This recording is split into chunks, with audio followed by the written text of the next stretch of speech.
Spirit. Thank you, Holy Spirit. Thank you, Holy Spirit. Thank you. అందరూ కూడా మౌనం దయచేసి మౌనం. Thank you, Lord. Thank you, Lord. Thank you, Lord. Thank you, Lord. Worship, Lord. I love you, Lord. I love you, Holy Spirit.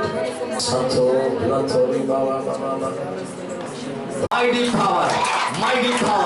Yes, mighty power. Yes. Power. Yes, Lord. Fill it, Lord.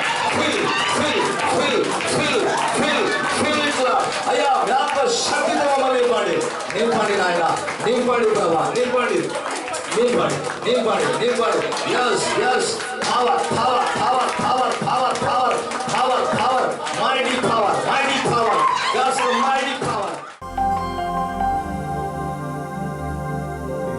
Kings voice అనే కార్యక్రమానికి మిమ్మల్ని అందరూ కూడా ప్రేమతో ఆహ్వానిస్తున్న నా ప్రియమైన సహోదరి సహోదరులారా, ఇప్పటికీ కార్యక్రమాల ద్వారా మీరెంతగానో ఆశీర్వదించబడటం, మీరు బలపరచబడటం, మీరు వ్యక్తిగతంగా దీవించబడటం నాకు ఎంతగానో ఆనందంగా ఉంది. మరొకసారి మిమ్మల్ని అందరూ కూడా ప్రేమతో హృదయపూర్వకముగా ఈ కార్యక్రమాలకి ఆహ్వానిస్తున్నా.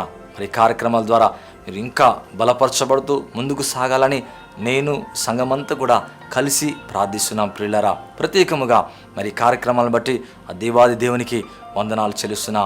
అవును, ఇప్పుడు దేవుడి యొక్క కృపను బట్టి, ఆయన మహా కనికరాన్ని బట్టి, ఆయన మంచితనాన్ని బట్టి ఈ కార్యక్రమాల్ని ఇంకా ముందుకు సాగింపజేస్తున్న దాన్ని బట్టి దేవునికి వందనాలు చెల్లిస్తున్నా. అలాగే మరి మీలో అనేకులు ఈ కార్యక్రమాన్ని ప్రేమిస్తున్నారు, మరి ఎంతో భక్తి శ్రద్ధలతో ఈ కార్యక్రమాన్ని చూస్తున్నారు.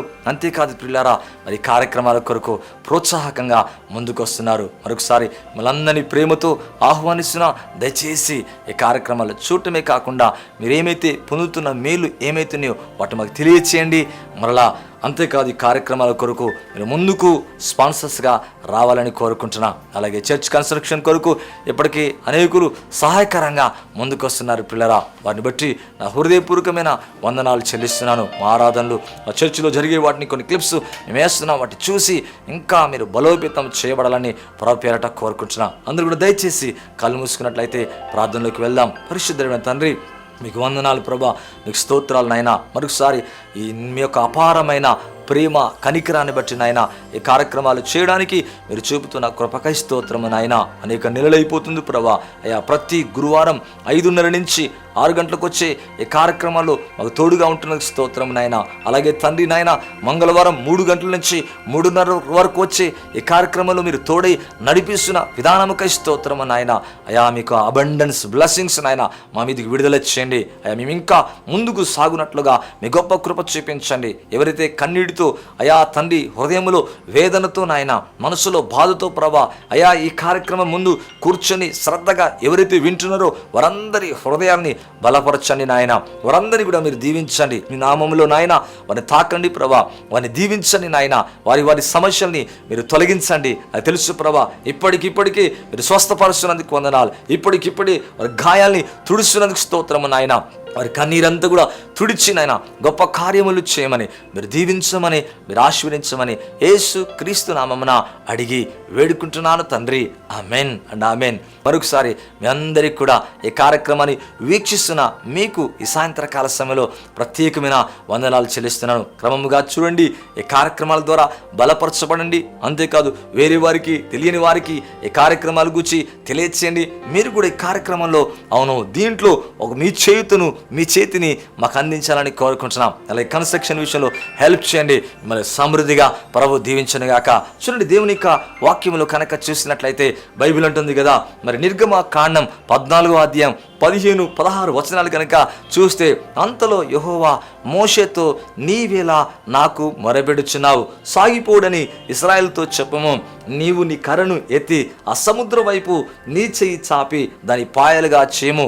అప్పుడు ఇశ్రాయేలు సముద్రం మధ్యన ఆరిన నీళ్ళ మీద నడిచి పోదురు. దేవుని యొక్క వాక్యములు కనుక మనం చూసినట్లయితే నిర్గమకాండం 14వ అధ్యాయం 15-16 వచనంలో దేవుని యొక్క వాక్యం అంటుంది కదా, అంతలో యెహోవా మోషేతో ఇలాగంటున్నాడు, నీవు నాకెలా మొర్రపెడుచున్నావు, సాగిపోడుని బైబిల్లో చూస్తున్నాం. నిజమే పిల్లరా, ఆగిపోక విశ్వాసం అంది ఎప్పుడు కూడా సాగిపోయే బిడలగా ఉండాలా. మరలా అంటున్నాను, దేవుని యొక్క వాక్యములో చూస్తే ఇక్కడ అంటున్నాడు, మోషేతో అంటున్నాడు, నీవెందుకు, అవును నీవెలా నాకు మొర్రపెడుచున్నావు, సాగిపోడని ఇశ్రాయేలు ప్రజలతో చెప్పినట్లుగా బైబిల్లో మనం చూస్తాం. నిజమే పిల్లరా, అనేక సార్లు మన జీవితంలో ఆగిపోయిన స్థితిలో మనం కనబడుతూ ఉంటాం. అవును ఆగిపోతూ ఉంటాం, ఏదో ఒక విషయంలో స్టాప్ అవుతాం. కొన్ని ఆర్థిక సమస్యల్ని బట్టి, కొన్ని అవును విషయాల్ని బట్టి, సమస్యలను బట్టి ముందుకు సాగలేం, ముందుకు వెళ్ళలేం. పిల్లరా, దేవునికి వాక్యం అంటుంది కదా, ఆగిపోక, అవును దేవునికి వాక్యం చూస్తే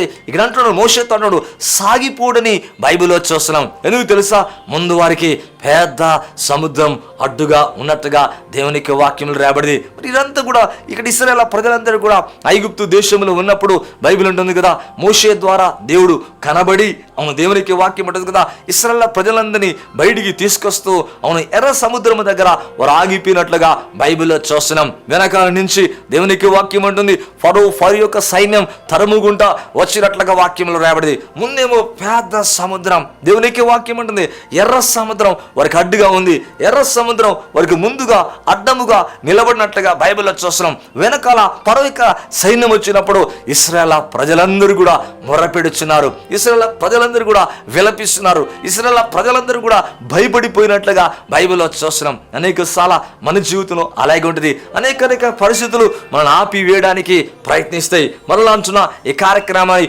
వీక్షిస్తున్న నీ జీవితంలో ముందుకే నువ్వు సాగాల, ముందుకు నేను సాగింప చేయడానికి దేవుడు నీకు తోడైనాడు. మరలా అంటున్నా, ఈ కార్యక్రమాన్ని వీక్షిస్తున్న నీ జీవితంతో ప్రభు మాట్లాడుతున్నాడు. పిల్లరా, దేవునికి వాక్యాన్ని వింటున్న ప్రియ సహోదరి, ప్రియ సహోదరుడా, నివారచ్చు బ్రదర్, ఇశ్రాయేలు ప్రజలు ఎలాగా ముందు సముద్రం, పెద్ద సముద్రం ఉందో, వెనకాల ఫరో యొక్క సైన్యం ఎలాగుందో, నీ సమస్య కూడా ఒకవేళ అలాగుండొచ్చు. నిజమే పిల్లరా, ఇటు సముద్రం, అటు ఫరో యొక్క సైన్యం వెనకాల తరుముకుంటూ వచ్చినట్లుగా బైబిల్లో చూస్తున్నాం. ఈ రెండింటి మధ్యలో ఇరుక్కపోయి, ఈ రెండింటి మధ్యలో వారి మధ్యలో ఉండి ఎటు సాగలేక వారికి విలపిస్తున్నట్టుగా, ప్రార్థిస్తున్నట్టుగా, మొర్రపెట్టినట్లుగా బైబిల్లో చూస్తున్నాం. ఇశ్రాయేలు ప్రజలందరూ మొర్రపెట్టినప్పుడు దేవుడు ఏమి మాట్లాడలే, కానీ దేవునికి వాక్యం ఉంటుంది కదా, మోషే మొర్రపెట్టినప్పుడు, మోషే గట్టిగా కన్నీళ్లు విడిచి ప్రభు దగ్గర మొర్రపెట్టినప్పుడు ప్రభు ఇక్కడ మాట్లాడుచున్నాడు, నీవు నాకేలా మొర్రపెడుచున్నావు. నిజమే పిల్లరా, ఎందుకు ఈ విధంగా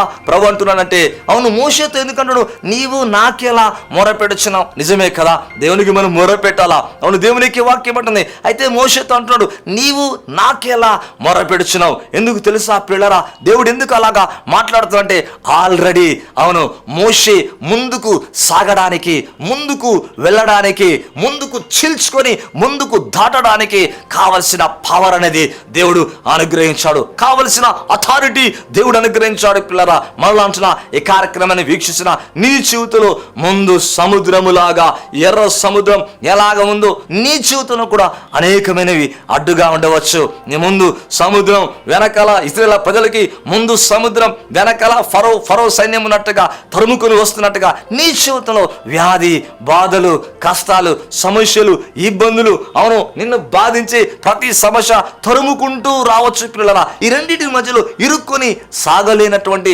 జీవితాన్ని కలిగి ఉండొచ్చు. కానీ దేవునికి వాక్యములో చూసినట్లయితే బైబిల్ ఉంటుంది కదా, ఆగిపోక విశ్వాసమందు సాగిపోవాలా. అవును ప్రియులారా, విశ్వాసం కలవారిప్పుడు కూడా దేవుని ప్రేమించేవారు, దేవుని ఎరిగిన వారు ఎప్పుడు కూడా ముందుకే సాగుతూ ఉంటారు. ఒకవేళ నీ పరిస్థితులను ఆపివేస్తున్నాయేమో, నీ ఇబ్బందులను ముందుకు వెళ్లకుండా చేస్తున్నామో, లేదా సముద్రము లాంటి పెద్ద సమస్యలు, లేదా వ్యాధులు, బాధలు, లేదా కష్టాలు నీకు అడ్డుగా ఉండి నేను ముందుకు వెళ్ళలేకుండా చేస్తున్నామో, నేను నమ్ముతున్నా వెనకాల సమస్య, ముందు సమస్య, వెనకాల భయం, శత్రువు పరిగెత్తుకొని వచ్చినట్లుగా బైబిల్లో చూస్తున్నాం. ముందు కూడా సముద్రం, పెద్ద సమస్య వారు ముందు ఉన్నట్టుగా వాక్యంలో రాబడి. ఇటువంటి మధ్యలో వీరు విలపిస్తున్నప్పుడు మోషే కూడా వారితో పాటు కూడా మొర్రపెట్టినట్టుగా బైబిల్ చూస్తున్నాం. అప్పుడు అంటున్నాడు కదా మోషేతో ప్రభు అంటాడు, నీవు నాకెలా మొర్రపెడుచున్నావు. దేవునికి వాక్యం అంటుంది, నీవు నాకెలా మొర్రపెడుచున్నావు. ముందుకు సాగుడి. అవును, నిన్ను సాగింప చేయడానికి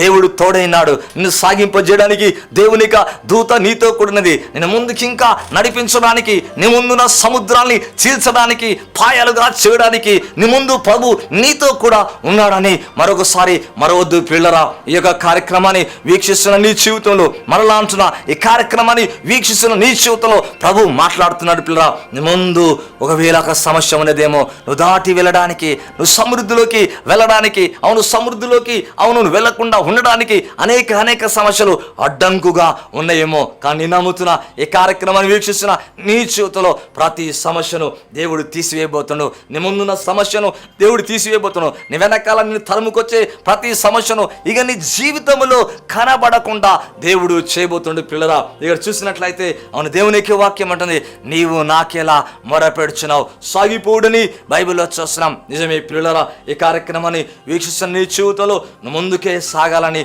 ప్రభు పేరట కోరుకుంటున్నా. నువ్వు ముందుకు సాగాల ప్రభు అంటున్నాడు కదా.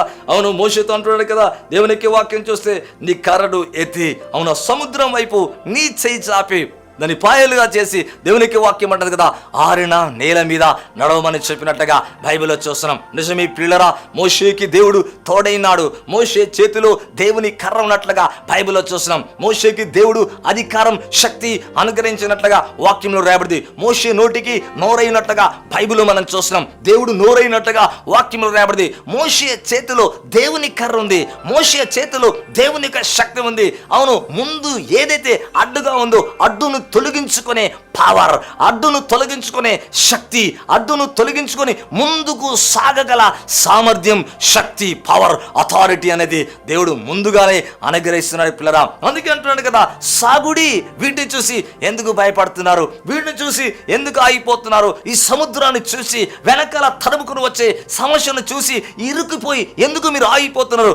ముందుకే వెళ్ళని వారిని ప్రోత్సహించి నడిపించినట్లుగా బైబిల్లో చూస్తున్నాం. వీళ్ళ నీ జీవితంలో అలాగే ఉన్నాయేమో. ముందు సముద్రం లాంటి సమస్యలు ఉన్నాయేమో, వెనకాల ఫరో యొక్క సైన్యం ఉందేమో. వీటన్నిటిని బట్టి మోషేతో వీళ్ళందరూ కూడా అవును విలపించి మొరపెట్టినప్పుడు అంటున్నాడు కదా, దేవునికి వాక్యం అంటుంది బైబిల్లో గనక చూసినట్లయితే అవును ఈ శత్రువుతో అవును వాళ్ళు భయపడిపోతున్నప్పుడు 14వ అధ్యాయం 4వ వచనం చూస్తే వారందరి ద్వారా ఫరో యొక్క సైన్యము ద్వారా నేను మహిమను తెచ్చుకుంటాను ప్రభు అంటున్నాడు కదా. 14వ అధ్యాయం 8వ వచనం 10వ వచనానికి చూస్తే అవును తరుముచున్న బలిమితో వచ్చుచున్న ఫరో సైన్యం గురించి మోషే ఇలాగనుచున్నాడు, భయపడుకోడి, యెహోవా మీకు నేడు కలగచేయు రక్షణ.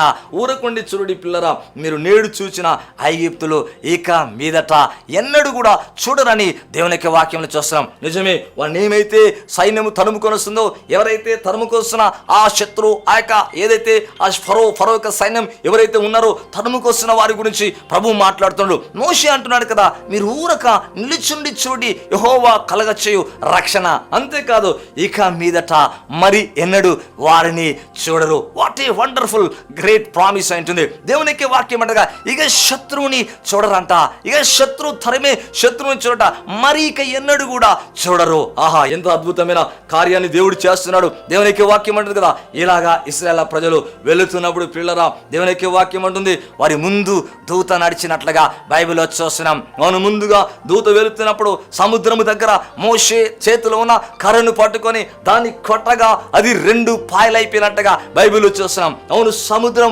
పాయలైపోవటమే కాదు, ఆరిన నేలగా మార్చబడ్డది.